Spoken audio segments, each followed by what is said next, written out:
Okay, we're going to continue to work on looking at sacred spaces. And so on Wednesday, we were looking at Hagia Sophia, which was commissioned by Justinian. We'll look at another Justinian commissioned church, or at least done during his reign. We'll look at San Vitale. How was yesterday? I guess I should ask. Oh, okay. I just got those quizzes, so obviously I hadn't even bothered to look them over. So I'll get them back to you sometime next week. Okay. So we're going to be looking at Byzantine characteristics of sacred spaces. So we're going to be at San Vitale. We're not going to watch the video, but you have that as a resource on Smart History. So a little bit of context.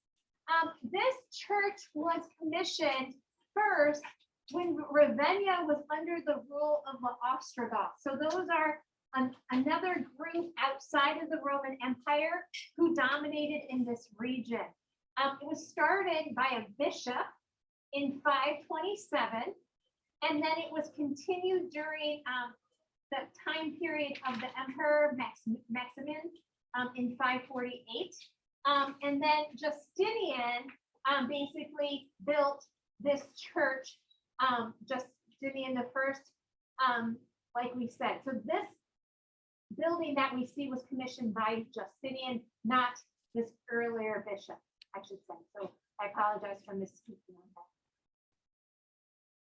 So this is that bishop of Ravenna, Maximin. He's in imagery in the church. Okay. So according to legend, the church was created on the site of the martyrdom of Saint Vitalis, hence the name of the church. However, they're not quite sure which of the Saint Vitalis or Vitale is actually the person that this church is named after, which is not that big a deal,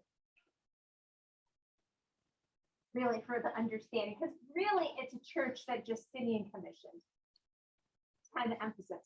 So when we look at the exterior of this church, can you tell the format of it?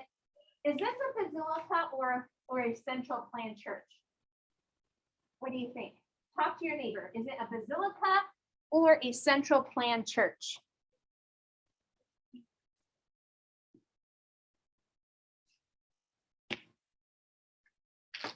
Okay, what's your agreement? What do you think? James, go ahead. A basilica? This is the church. I want to make sure we get that. This is the church right there. Is it central plan or basilica?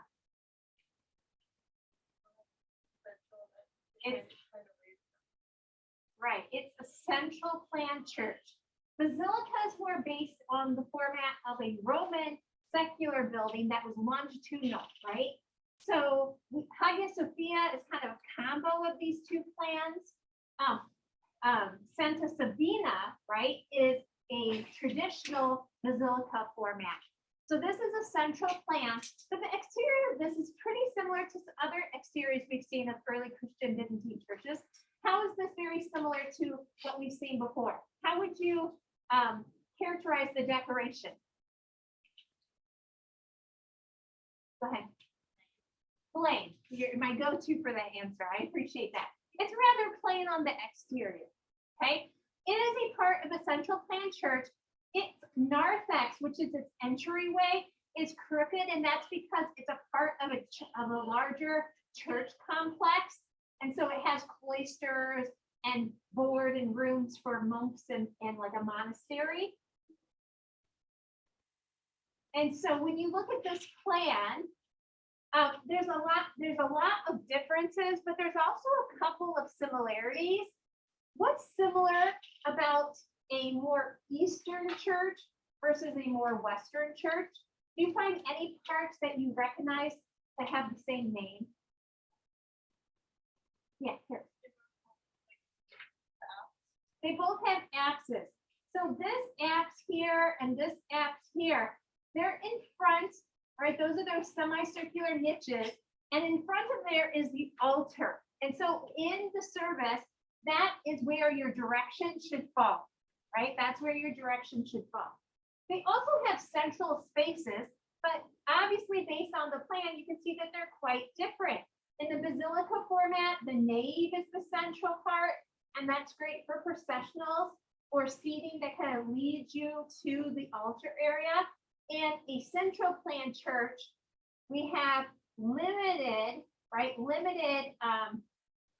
experiences for this, but you could also have processional, because as you move from that central plan area, that central area under the dome, there is an extended sanctuary. So this part in front of the altar, you could have some commissions, right?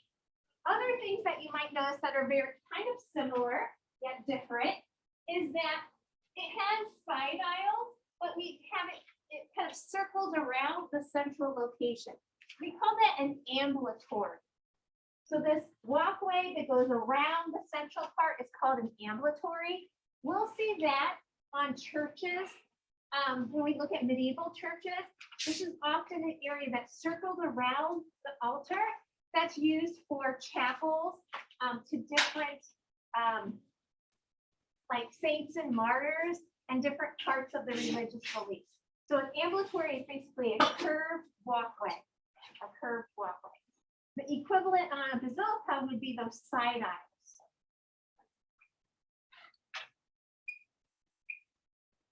So the narthex, like we mentioned, is on a diagonal here because of where it's connected with the building. And then the narthex is right here on Santa Sabina.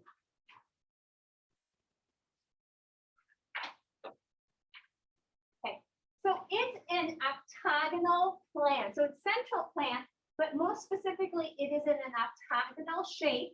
It still has, and it is Roman. It is a Roman construction. So I want to make sure we get that. We want to remember that the Byzantine is Roman.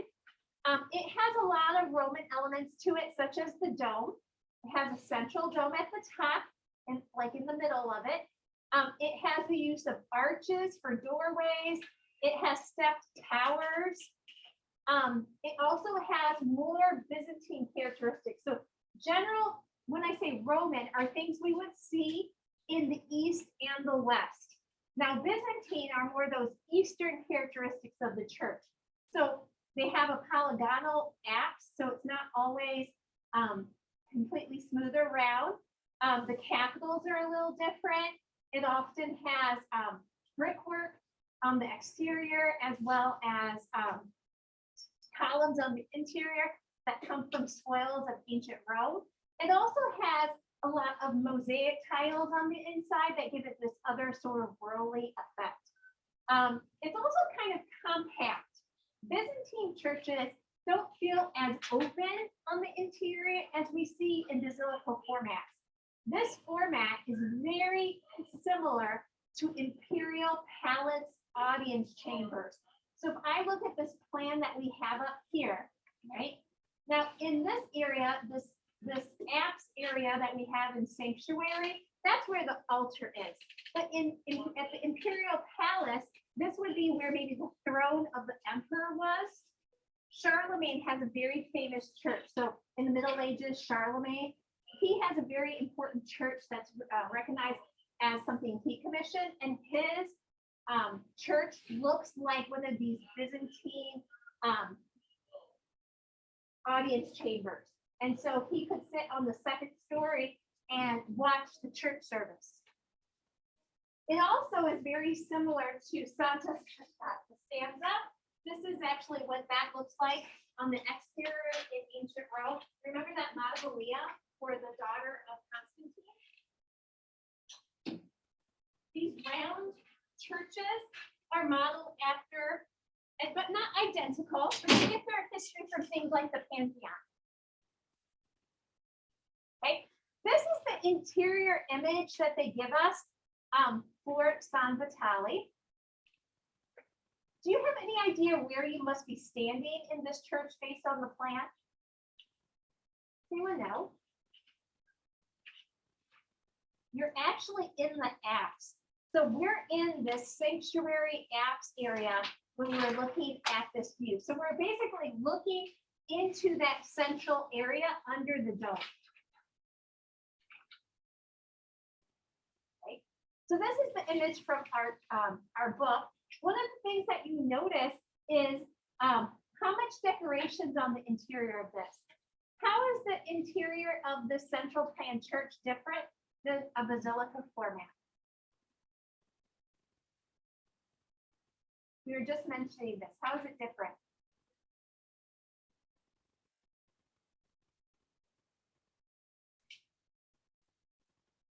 It's much more compact. Like when you're inside the apse area, you can really only see into the central dome. You can't really see into the other areas, right? So it's much more compact. It forces the viewer to really look at the inner cella and the altar, and it has a central focus. The interior of this church is covered in mosaics of gold and glass. What's the function of the gold and glass? What's the function of it? Look at the ceiling of this sanctuary. What would be the function of that? Go ahead, chit chat with your neighbors. What's the function of the interior of a Byzantine church?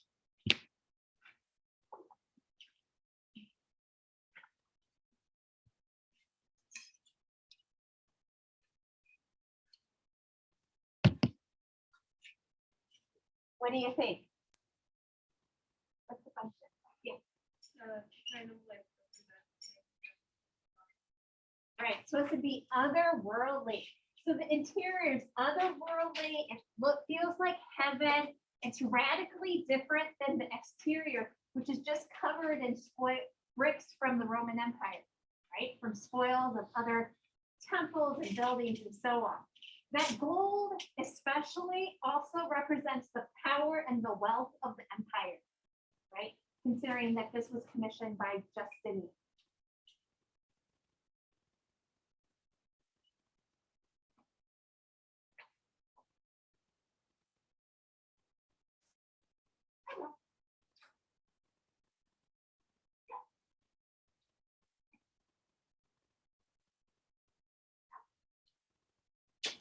So here we can see the different mosaics. You can see that they have some elements of Roman illusionism. We see landscapes, we see stories, and all of these stories would be didactic. They would be teaching you the basics of the religion. They tell you the basics of the political system. They show you the basics of the government. In the apse, so in that semicircular dome, there is Christ enthroned, and you can see that Christ is seated on an orb. It was a symbol of the universe. Okay, it was a symbol of the universe. So maybe they even believed the universe and the world to be round way back then. And so you can see him seated, and then to the left of him, we have San Vitale, we have an angel, we have another angel, and then we have the bishop who was in charge of the construction. And you can see, just like at Hagia Sophia, he's holding the building in his hand. Notice how above them, there's all that gold. So it feels heavenly. So this is all glass tesserae, so little squares of glass. And so when the light shines in here and the candlelight, it twinkles, right? It shimmers. The floor and the walls are covered in marble from all around the empire, just like at the Pantheon. So that would be a great comparison. I could so see AP giving you a comparison between San Vitale and the Pantheon and talking about similarities and differences. So you can see that the capitals are a little different. They have organic elements. They also have this kind of stepped element to them, where one capital is superimposed on top of them. Sometimes we call that an imposed block, where it's kind of like a separate section.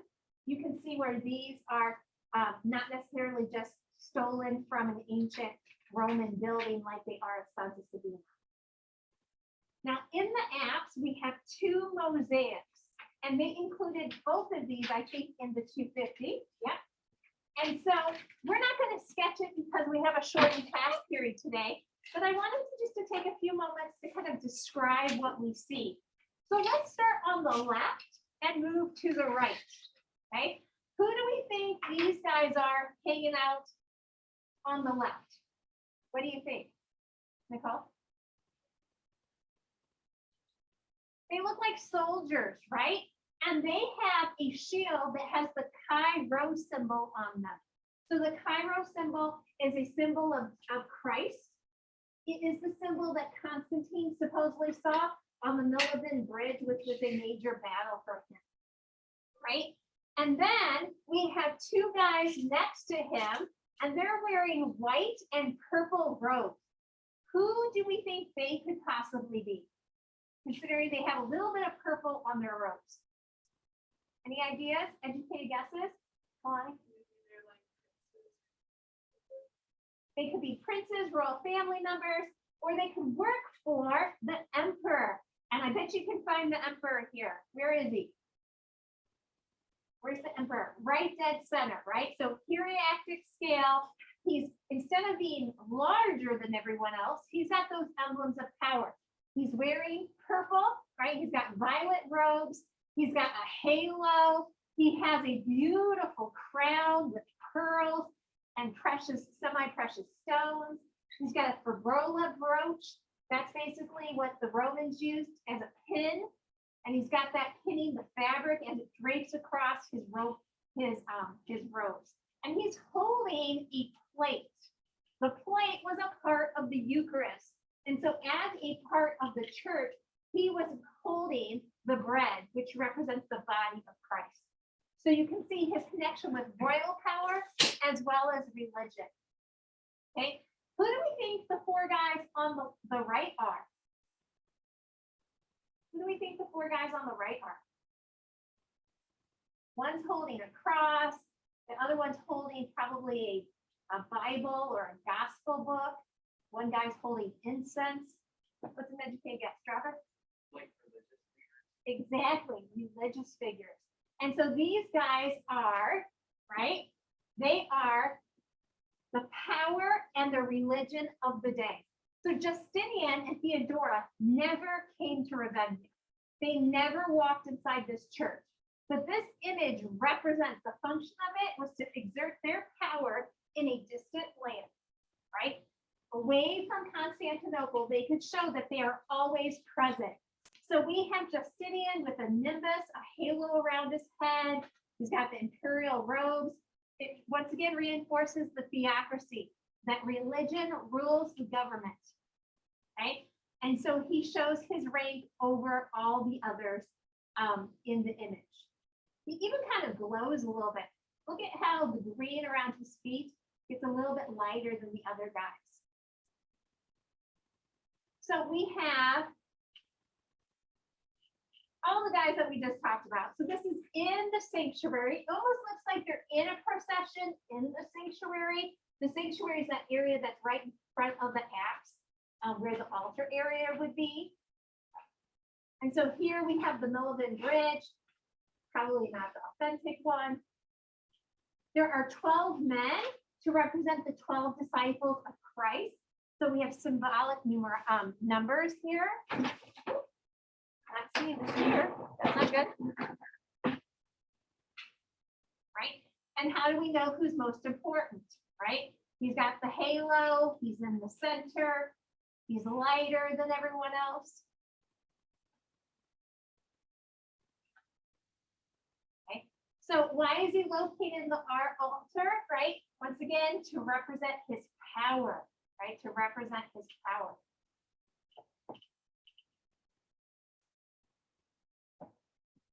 One of the things I would mention is the connection to our theme. So Byzantine art is flat, floating, frontal, and formal, right? This is definitely formal. It's very orderly, right? One person next to each other, right? So it's very organized. It's pretty much frontal, isn't it? Only the soldiers are kind of standing at 3/4, right? Now, there is a little bit of background here. We can see the grass of the green like under their feet, or maybe it's the floor of the chapel. But all that gold really doesn't give us a lot of visual depth in the space. Now, that's a little bit different than the image of Theodora. So on the opposite side of the sanctuary, so this is right in front of the apse, right? There's an image of Theodora. So she is the queen, right? She's the queen. And you'll notice that she is also represented as powerful. What are the emblems of her power? Yeah. Right? So she's in the middle. She's got a headdress on. She's got a beautiful crown made of pearls. She's wearing violet robes as well. We have on the train of it, let me see if I have it here. She's got the three magi, so story from the New Testament about the coming of Jesus and his birth, right? She's wearing a shawl and a crown that denotes her power. Now she is holding a chalice, and that chalice would hold the wine that was used in the Eucharist to represent the blood of Christ. So once again, images of power, but also their religious function in the empire. Now, when you look at here, there is a sense of setting. This one actually isn't just that gold background. What this is kind of getting at is it has her maybe entering into the church. So this is like kind of like a walkway that kind of leads in. And so one of the officials is pulling back some drapery, and that would probably lead them into the church area. This is a very formal set, like formally organized, but more of an informal scene. It's almost like they're lining up to go inside that church, right? So she was very powerful. You remember that she really helped Justinian rally to rebuild Hagia Sophia. She also participated in the reforms that were taking place. She aided him in creating new laws and spiritual reform. She tried to increase the rights of women under her reign. She worked with her husband trying to unify the church. And so we often see images of her in these early churches as well to represent her power and prestige. We already talked about that.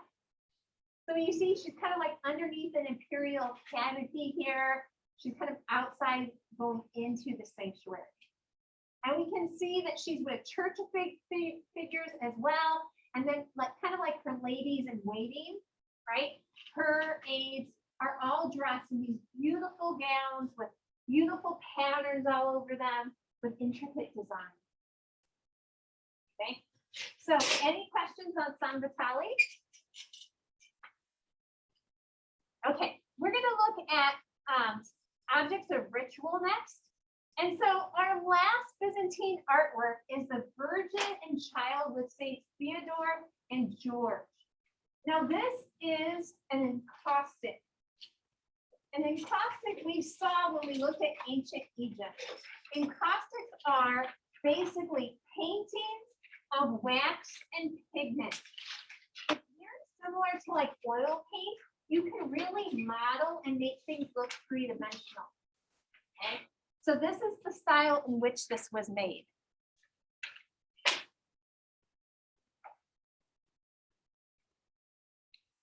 So you would basically melt the wax, mix the pigment into it, and paint with it while the wax was still hot. This is number 54. Okay, this is an example of an icon painting. What is an icon? Does anyone know what an icon is? We quickly mentioned this earlier, like previous days. An icon is a religious image used for prayer or devotion. This is an example of an icon. Okay, this is an example of an icon. This is an example of how icons are used. When you go into, like, I'll use an example, like a Greek Orthodox church, often you'll see several different images of holy figures, the Madonna, Jesus, different saints, different martyrs, different people from the Bible. And basically what you do is you go to it and you say a series of prayers, right? You are not praying to the image. You are praying to the person who is represented in the image, okay? I want to make sure I point that out. That is not the same thing as idolarity, right? Idolarity is where the object itself is holy and you worship it, okay? So these objects are aids for prayer. What we often say is consider it to be veneration. It's the act of praying to the person who's represented by that image. It's a prayer aid. Now, often they are just kind of by themselves, or they could be a part of the iconostasis. The iconostasis would be almost like a barrier in the altar area that has a series of these images on it. And it's when you're in the church, you kind of direct your attention to that wall. And often you can't even, like, it's hard to see sometimes the religious figure. Sometimes they're even standing behind them. And so it really focuses your attention on the images that are represented. Now, we'll go back to our image, but one of the things I want to mention is a lot of these images that we have as icons look sympathetic. So a good example is Madonna and Child.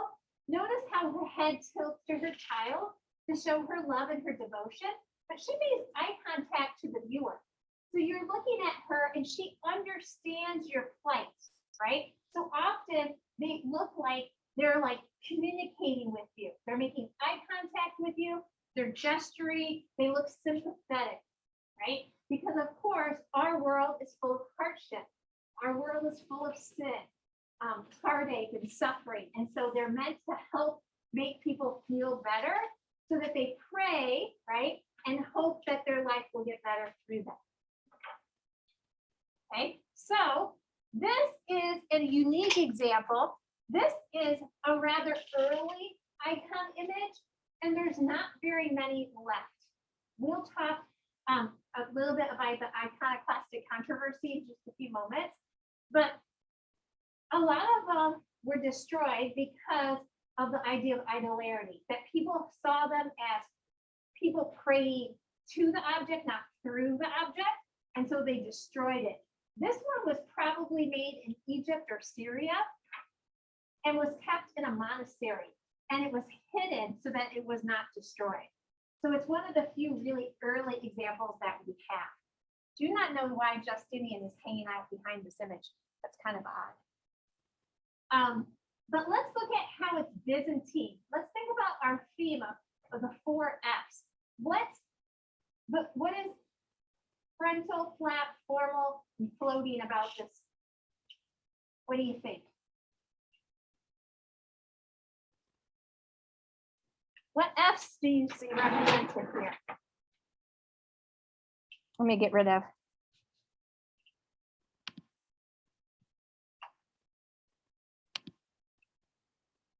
What do you think?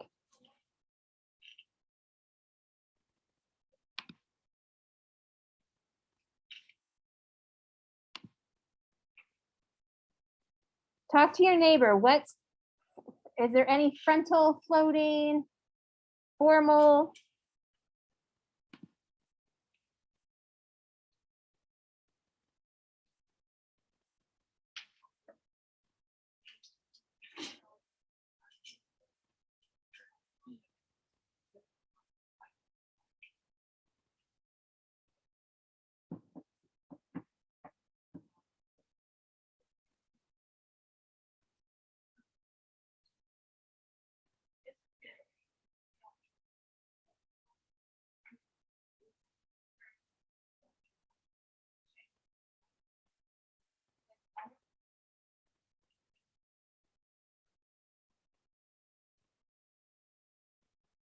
Okay, so remember that the theme for Byzantine is the 4 F's of hieratic art.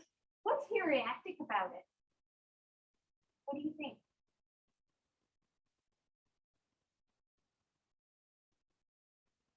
Who's the biggest figure here? Yeah, Christina. The person in the middle. So this is an image of the Madonna the Theotokos. During this time, Theotokos is basically the giver of life. It's the bearer of the Messiah. So the mother of Jesus, Mary, right, is basically the largest figure. Compare her size of her head to everyone else's. She's seated and enthroned, but she is the same height seated as we see for these saints on either side of her, right? So she's much bigger and she's central focused, right? And then is there anything about this that seems formal? What's formal about it?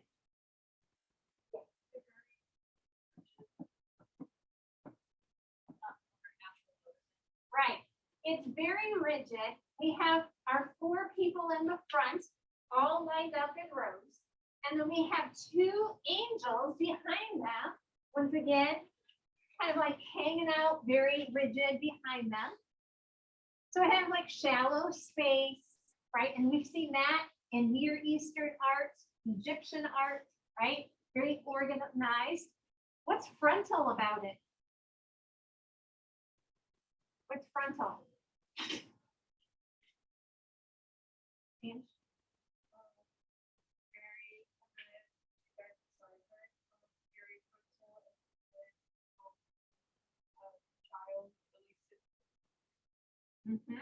so when we look at the name, we have the Theotokos, the Virgin in the center, and then we have the Saints Theodore and George on either side, and they are very front, right? They're front facing. We do have that 3/4 view for the Christ child and the angels, but this is pretty typical, this frontal view of these Byzantine images. I would say that this is not necessarily floating though, other than the kind of the weird stance of their feet. A lot of Byzantine as well as early medieval pieces, it's almost like the feet kind of flail out in a very unrealistic pose and kind of dangle behind, like underneath of them. But you can see a little bit of half shadow that makes them seem like they're sitting in the study. That actually is part of that classical characteristic. Here, it's not as flat as we've seen in other interior images, right? Like some of those images we saw at Hagia Sophia or even San Vitale, right? What's classical about this? We didn't get a chance to discuss it, but what's some classical characteristics? Look at her knees. What's classical about her knees? Yeah. Right. She's got one knee higher than the other. You can see the knee pressing through the fabric. You can see the classical drapery. You can see architectural depth, and you can see modeling. Notice the shadow under her chin, the shadow under their noses. They look 3-dimensional, right? I must have had this up here too, looking at Justinian. Notice how he has classical drapery too, but it seems more artificial. It seems more formal, like it's very stylized. Here it's much more naturalistic. Okay, so the cast of characters, we have, like I mentioned, Theodore. He's a saint, and then Saint George. Saints are ones who perform miracles in the Christian faith, or at least in Catholicism. And so we have them with halos over their heads. And then we have the Virgin Mary and Jesus in the foreground. And then behind them, we have angels, and angels have halos too, but theirs seems more atmospheric. It's more almost like a haze above their head. And then does anyone know what's in between them? What is that thing right there? Pretty interesting.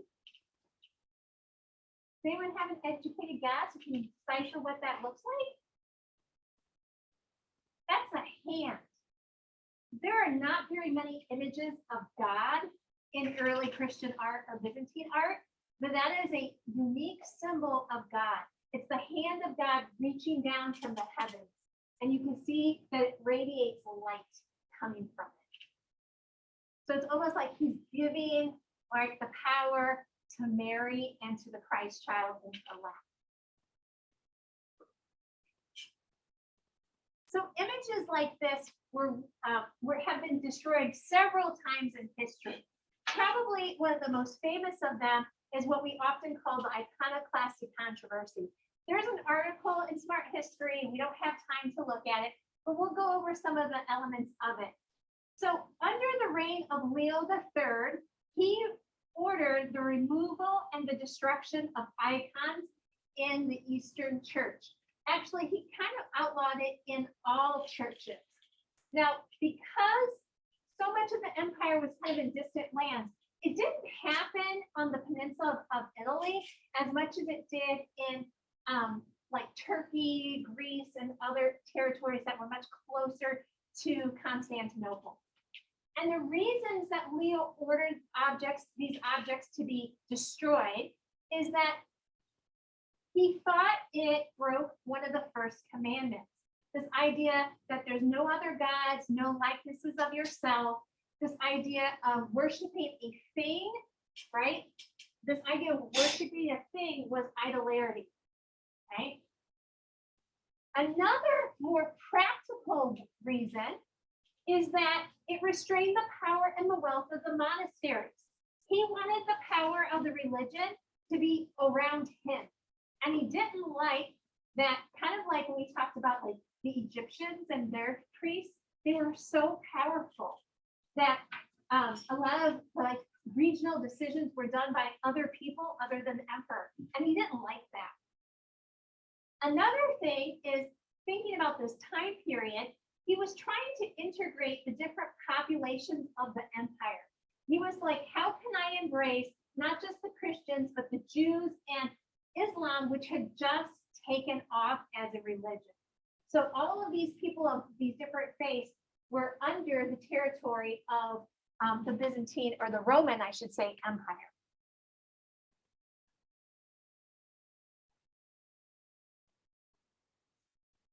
So there were a group called the Iconophiles, and they made arguments that the use of icons was fine. Some of the reasons that they said it was okay is that they were used to instruct on how to make 3D representations of angels and for the Ark of the Covenant. Like there were specific instructions on how to do this.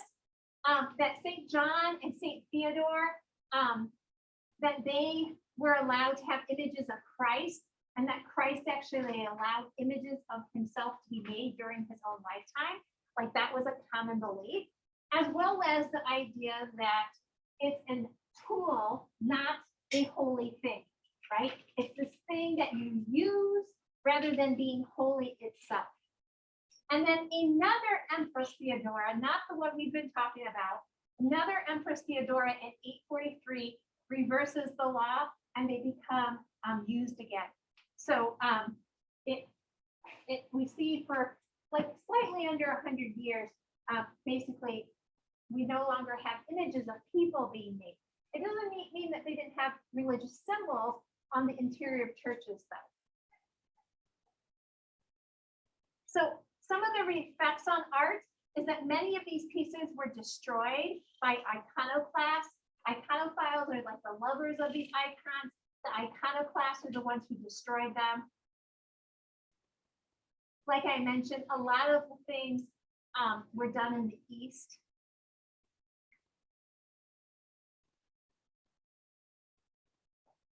So many of the images that were made after 723 were abstract symbols of plants or animals. We'll see that in Islamic art as well.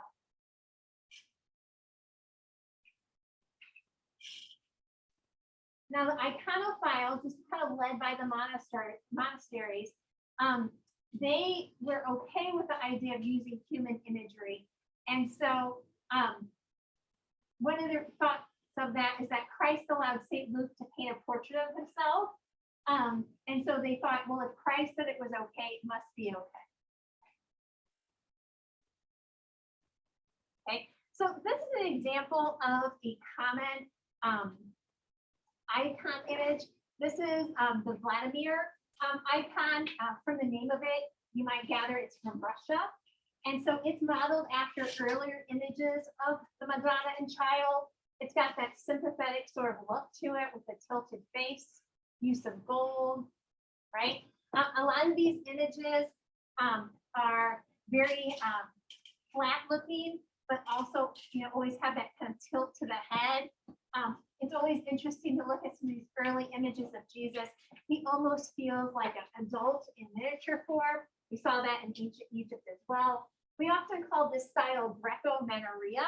And when we start to talk about late Gothic and the beginning of the Renaissance, we're going to see a lot of artists painting in this Greek style. This was common in the East, and the West, which we call really Italy, modeled itself after that. Okay, so really fast, I just want to show you some Middle Byzantine and Late Byzantine churches, some different examples of them. They become even more compact on the interior, but you still see the central dome, the use of marble. One of the more famous Byzantine churches is San Marco in Venice. And so it has a very complex Greek form or central plan church. A lot of these churches are no longer round, but become Greek crosses. And either they're a standard Greek cross like San Vitale, where they might have squares superimposed on top of that cross, and they might have expanded decoration to them. And so San Marco is covered in gold and black mosaics. It's very opulent. It's also incredibly dark. I remember walking into this and thinking, I can't see anything. And a few minutes later, your eyes adjust to it, and it's luminous. It's an incredibly large interior space. Central can start going. I just want to show you a few of these Byzantine images. One of my favorites is this image of Jesus. This is from Hagia Sophia. And one of the things that you notice from a lot of these icon images of Jesus is that he has an evil eye and a good eye, right? So this idea that he forgives, right? He's got his hand up in blessing, and we've got the happy eye. And then he's kind of got like the Bible and the word of God by the evil eye. And that's typically him saying, don't sin, right?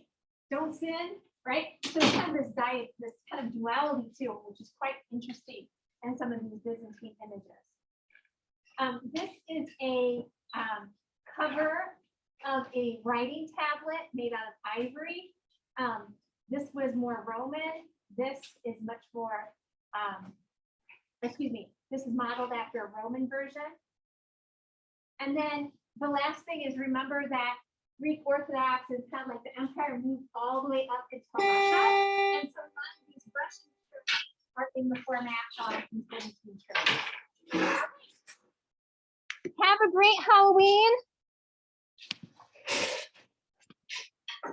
We'll start Islam on Monday.